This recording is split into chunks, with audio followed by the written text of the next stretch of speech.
All right, so welcome to Coffee Connect, everybody. I'm Roddy, I'm the host. We are going to have a great conversation today, right? I think most of you are already tied in. If not, please email me, ccinfo@addictedtoconnecting.com.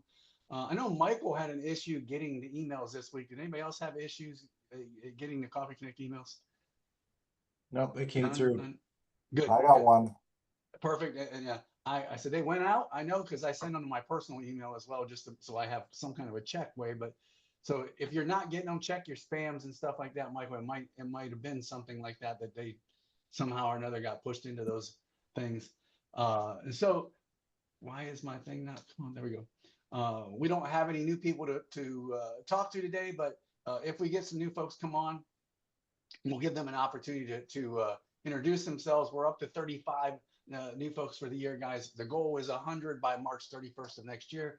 Lots of time to wrap that up, right? Because we know as we go October, November, December, things will start to move forward a little bit with as far as attendance and stuff. We'll get a few more folks tying in and stuff. But today's conversation,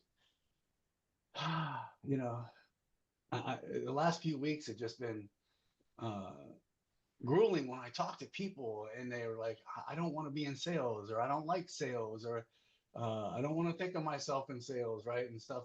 And people, I think sometimes, it's easier to say that you don't want to do something, even though in the end, you probably end up doing it on a more frequent basis. So I just want to kind of have this conversation today, right? And what a great group, because we've got a few people that are true in the business of having products and services that they are marketing and selling and stuff. And then we've got other people that maybe aren't at this point in time. But even if you're in job search mode, right, you've got to understand, I've got to tell you how I'm bringing the value to your life, right? And so, quick story, we were at a picnic a few years back, and with my family and stuff. I think it might have been one of my brother's fish fry things, right? And we were having this conversation, right? I had a friend of mine came in, and we were talking about what I do for a living, and she was, and the conversation was exactly that, right? Oh, I could never be in sales. I couldn't see myself as one of those people that are blah blah blah blah blah, right?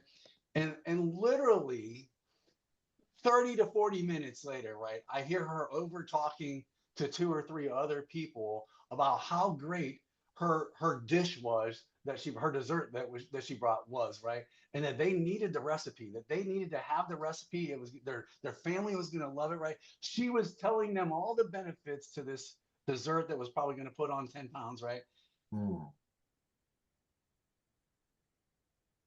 And I looked at her at that point, right, and I said, congratulations, you just had your first sip, right? I mean, that's what it is. She was influencing them, saying, hey, I've got the best thing for you, right? This product is exactly what you need. This recipe is to die for, right? You will, your family will just, and most of us don't understand that we're selling when we're selling, okay? And so, oh, come on, I don't want to share. Stop. So, I think this conversation is definitely something to be had. I want to ask you, what images? Unmute yourselves, please. Unmute yourselves, right? What words, what images come to mind when you hear sales? Rejection. Rejection. Pussy. Aggression. Pussy. Annoying. What? Pussy.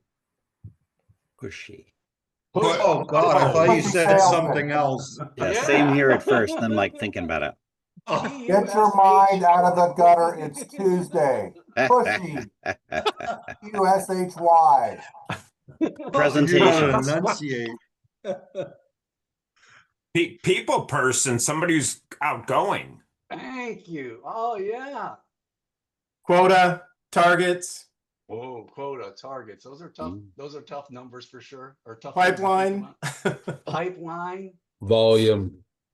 Volume. Ambitious. Annoying, ambitious. I love the fact that we get the negative and the positive, right?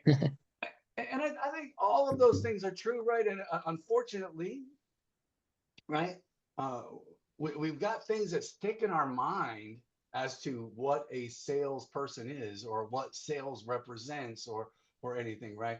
If we look back at the early days of sales, right? I think it was like back in the 1800s, guys, right? Things we started seeing more door-to-door salesmen, right? It was the snake oils, right? In the 1800s, literally, that's what it was, right? They were selling the things that were going to be all the remedy, right? The whole home remedy, right, or whatever, right? And door-to-door selling began in that way, and then definitely into the 40s, 50s, and 60s, right? We started seeing more and more of that because after the war, there was so much more mass manufacturing and things like that, and we might not have had the huge retail stores that we had, I should say that we have because we don't have them anymore really either, right? They went away to online shopping and stuff and stuff. But at some point, right, in the 70s and 80s, when there was this mass of salespeople, but really not a lot of opportunity, most people were turning towards automotive sales because U.S. automotives were taken off in the 70s and 80s, right? After the boom in the 60s and 50s and all the great cars that we had made, right? They had really made progress and they needed people that were going to be on the lot, that knew the tactics, that knew the skill sets, that had all of those things. And unfortunately, it really went downhill from there, right? Because how many guys can walk on a car lot and spend more than 5 minutes on a car lot without someone approaching you? Doesn't happen, right? Furniture stores are the same way, I think, sometimes, right? But I have found out, I think most good salesmen, right? I can respect the salesman that comes out and lets you know and says, hey, my name is so-and-so, right? I'm here to help in any way that you can, right? I'll go ahead and let you guys, look around or do whatever you need to do. I'll be right indoors or whatever if you need me, right? I'm okay with that. I think most of us are. It's the ones that just follow you around from car to car or from sofa to sofa or whatever it is you're buying, and there's no real conversation going on, right? There's no I want to understand what you're trying to get out of it or anything like that. And so I think all of those things are things that we probably put in our mind, right? So can you guys think of a time that maybe someone sold you on an idea or a product, right, that maybe you felt good about? You felt good about the process, you felt good about the sale, you felt good about the results. Nobody has any examples. Nope, none come to mind. Ow. If you want a negative example, we can do that. Sure, go ahead, give us a negative example. When we moved back to Cincinnati in the early 90s, like 4 days after Christmas, our CO2 detector went off at 6 a.m. And we'd been in the house like 2 months. And, so I go downstairs, I find a phone number on a sticker on the furnace. Long story short, cracked heat exchanger. And, it was like 14 degrees outside. And, the guy was like, hey, for X dollars, we can have a furnace in 2 hours. And it was one of those like he had me and he knew he had me. I overpaid, but I needed a furnace and there was no time to shop around. So we unfortunately, urgently bought a furnace that day, but it was not a good experience. I stopped doing business with him almost instantly. And, it did not feel like a good experience. And he could have really made it in a way that I felt good about what he did. He really saved us. I was thankful for that. But the whole approach and things just left me going, no way in hell will I use you again. So it was not a good experience. I'll do something positive if you'd like. Go ahead, Joe, and then I'll go to Tim. Okay, there was once where when I worked at Western Southern, I had to wear a tie 5 days a week, and so typically I had kind of did the Mark Zuckerberg thing. I had yellow shirts, blue shirts, and gray shirts. And the one time I go into Men's Warehouse, and the lady looks at me, and it was like midsummer. I had just golfed yesterday, so I had kind of a little red glow on me, and she said, "You would look really good in a burgundy shirt." And I said, "You're kidding me." She said, "No." He said, "You'd really look good in a burgundy shirt." Now this gal was about half my age, so you know, it was like she kind of like, you know, got the hook in there and got me over to where the burgundy shirts were. And I tried one on, and she said, and this tie would really go good with it. And she was right. And so that was one where I have liked burgundy shirts ever since. So um, that's my burgundy shirt story, and I'm sticking to it. I like it. Tim? Yeah, so recently I was looking for a phone adapter. It connects your phone and you can put it on a spotting scope so you can take pictures or have a bigger screen to look through a spotting scope at whatever you're looking at. And I found the one that I wanted, found the scope that I wanted, but the phone adapter company didn't have the adapter for that particular scope. And they had the same manufacturer, scope manufacturer. They had parts for it, but not for the model I wanted.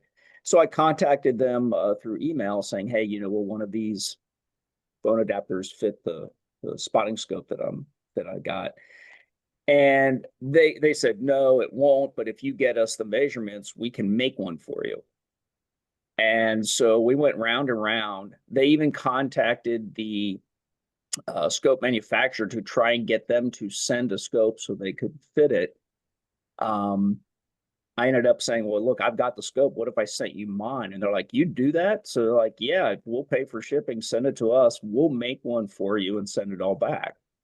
And they literally 3D printed, 3D printed the part that I needed, sent it all back to me, and then said, "You know, this was just a 3D print prototype to make sure you had something that would work for you. Once we make the real ones and get in our product line, we will send you the updated one." And to me, they just went out of their way to get what I needed. So I thought that was awesome. I like it. I like it. Bob? I just wanted to make a comment based on having a good experience in a process. Anybody on this call who's actually referred somebody to someone they bought from, that was a good sales experience.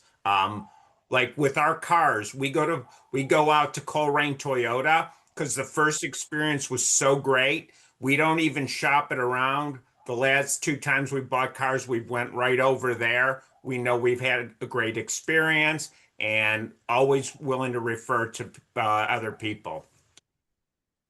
Yeah. So on that same note, right, I'll tell you, you know, my mom and dad lived up in or they live in Lorraine, but they bought cars from Ravenna Ford for years and years and years. And folks that are up in Cleveland might know what I'm talking about. But it wasn't Ravenna Ford that they were buying. It was a gentleman by the name of Balaji. He was the salesman there. And he just made them feel at home, right? And just made them feel like he truly wanted to understand what they were looking for, the cars they were looking for. I literally bought probably 5 cars in my life from Balaji as well. Even when he went from Ravenna Ford to Hudson Ford, right? My mom and dad said, "I'm not going to Ravenna Ford for Ravenna Ford. I'm going to find where Balaji's at, right? And that's where I'm going to go buy a car." It wasn't about the company as much as it was about the person, right? And so, Steve, go ahead. Yeah, I've got another car, used car sales guy. Down in, man, I'm in Akron. This is Alliance, a little bit southeast of Akron. First time went there, I looked online, I knew exactly what I wanted to look at. Went in there. One sales guy, you know, asked, you know, "You need any help or anything, let me know." And he left me alone pretty much. I was like, "Okay, all right. I know where to go if I need questions or anything."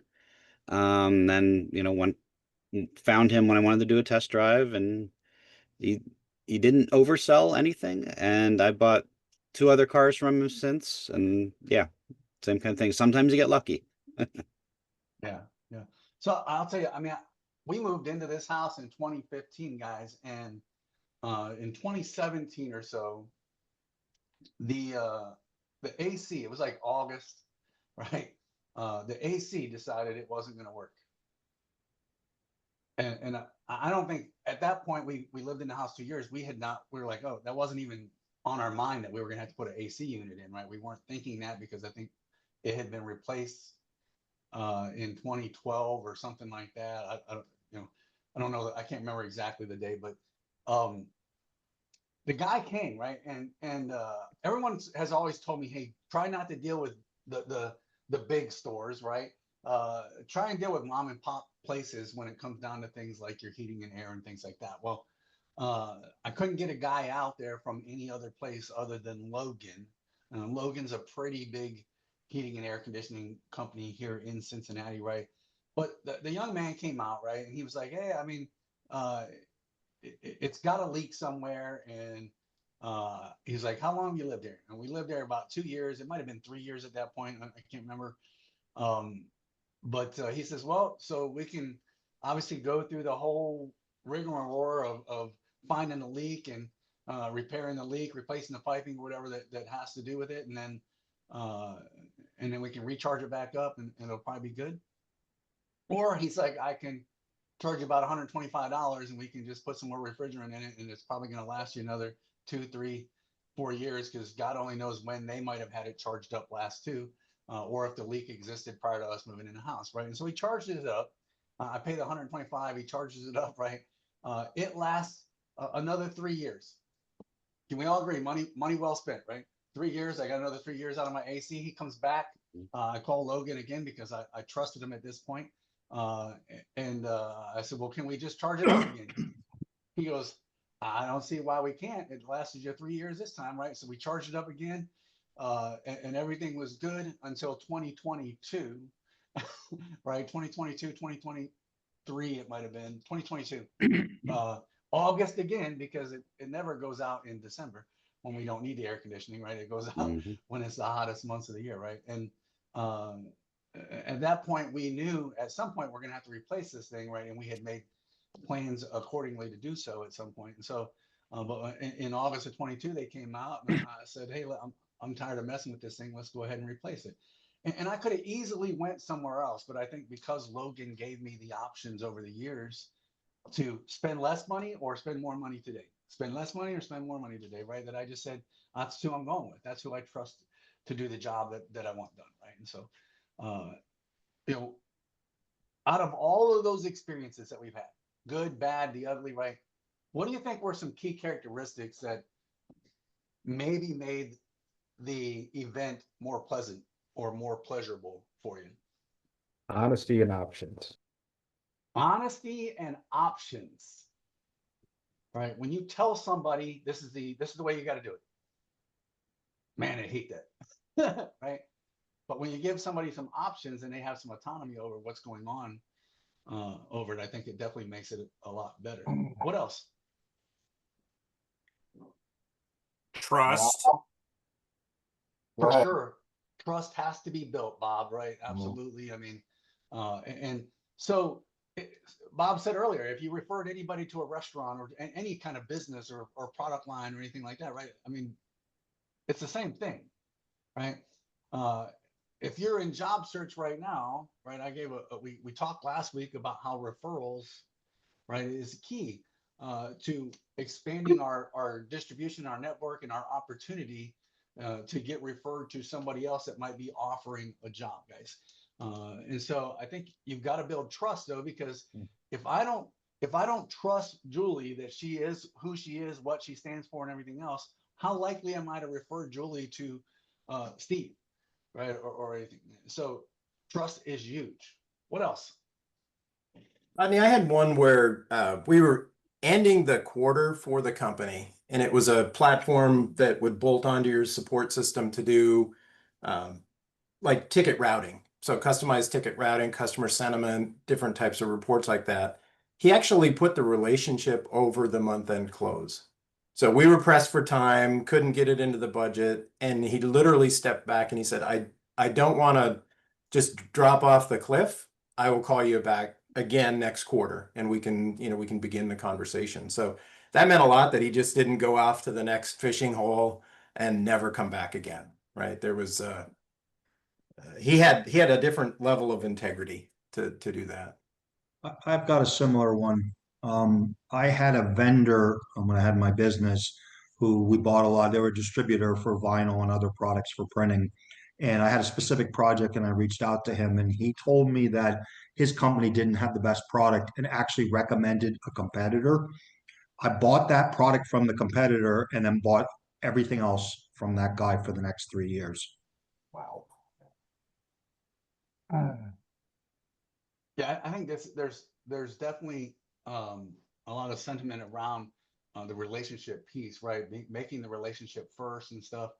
And I think a lot of us here, when I talk to all of, if we talked one-on-one and stuff in the past, I think we all often realize that, hey, if you can find something better that's more effective or whatever else, and by far, I think we want to make that kind of a recommendation. Nobody wants to be a salesperson. It's like my way or the way or the highway, right?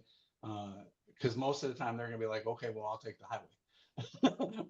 right. I'll just take the highway and take my chances and stuff, right? And so we know relationships by far get us much further in the event of trying to convince or persuade or influence somebody to what our options might be or better, our options are better or whatever, right? Listening, asking questions is huge for us, right? We have to be able to ask the right questions to try and figure out what is really the pain point, right?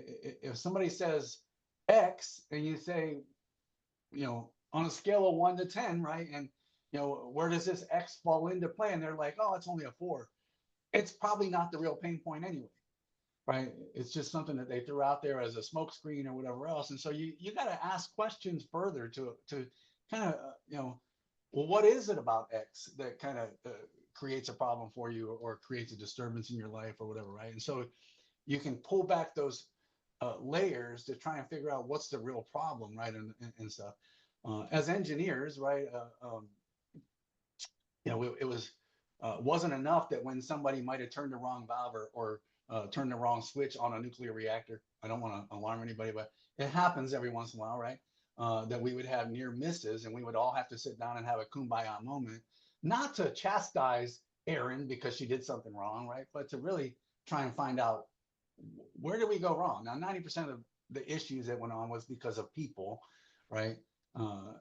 But every once in a while, you found something that was a process or a procedure or a material issue that was a problem, and that's why the event happened, right? And I think it's the same thing for people when you're trying to persuade them into an idea or whatever else. All of us have had jobs in the past. Other than selling yourself on the job to go to have the company hire you and stuff, right? What are some other areas that you went to work and you said, man, I got to talk to my boss about this thing, right? What do we have any of those examples of where you've utilized your position to say, I think I've got a great idea, right? Back in 1999, the highlight of Windows 95 or something like that, right? Right.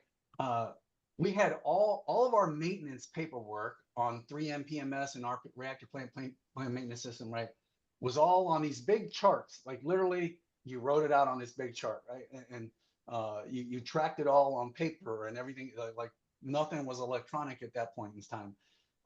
And we had like the rudimentary version of Windows Access or Microsoft Access, right, or whatever. And one of my guys, we collectively say, hey, man, if we can put this on a computer system to track this, it'd be so much easier, right? And you could look at it anywhere within the ship that you wanted to look at it. You didn't have to go down to the plant and go, let me look at the board. What maintenance do I have or whatever, right? And so Mike, he was a smart, he could build his own computers and do all kinds of crazy, like he was Jeff, GPT up there, smart level, right? And Mike built an access program basically that tracked all of our maintenance and put all of that into that aspect. And then when they came and inspected us, right, our inspection team actually took that all back to NAVCO8 and they actually created a program for it proprietary to the Navy that would track RPPMS and 3M PMS. And then Mike, being the smart guy he was, right, ended up getting a check for like $12,000, I think it was, because they rewarded him for the stuff that they brought in, right? How many of you guys have ever worked for a company that have done that? Right? I mean, it didn't take a whole lot of persuading of Mike to sell his product other than to show the value that it could have, right? For people at the highest level that he could, the inspection team, right? Because it made the inspection team's life that much easier too, right? Yep. Tim's done. Go ahead, Tim. Yeah, I can remember in engineering, we kind of went the opposite direction. We had 25 different aquifer wells that were pumping water out of the aquifer that needed monitoring. And we had operators that went out and, physically inspected the well houses each shift. And they wanted to monitor the water levels at each well station. And so they put this out for bid and had, I don't know, I can't forget the hundreds of thousands of dollars quotes that came in to get a simple water level reading at each well. And it was kind of the same thing. It was automated and it would download to some program and you could have it. But the fact of the matter is we didn't need real-time monitoring. We just needed to trend it. And I made the suggestion, for the cost of a PVC pipe and a level meter, our operators are already there. Just have them drop down the water meter and record the reading on their rounds. And Yes. everybody looked at me like, well, that's like low tech. And I'm like, yeah, but you can get PVC pipe for like, I don't know, a nickel a foot. I mean, it's just like you're wanting to spend hundreds of thousands of dollars for this fancy system, and we already got the people there to do it. So we kind of went low tech on that one. Perfect example. So listen, we're gonna head to breakout, guys. It's 10:30 right now, so we're gonna go to breakout room. I want you to just kind of, share a time that maybe you realized you were selling without even knowing it, right? And then what was the situation? What was the skills you used, right? What was the outcome? Was there fear going into the situation? Maybe you didn't. You were fearful of going into your boss and trying to figure out, is this going to be a good idea, or are they just going to slam the door in my face, or whatever else, right? And so, just share a time that you realized you were selling without even knowing it, right? And so.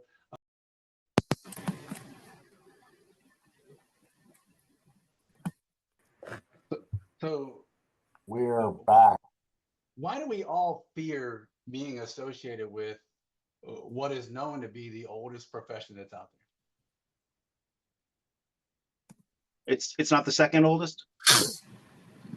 I was thinking that, Jeff. Yeah, I was as well. The first oldest would be what, the buyer? No, I'm not going to answer that, but you'll figure it out later. Randy's cracking up.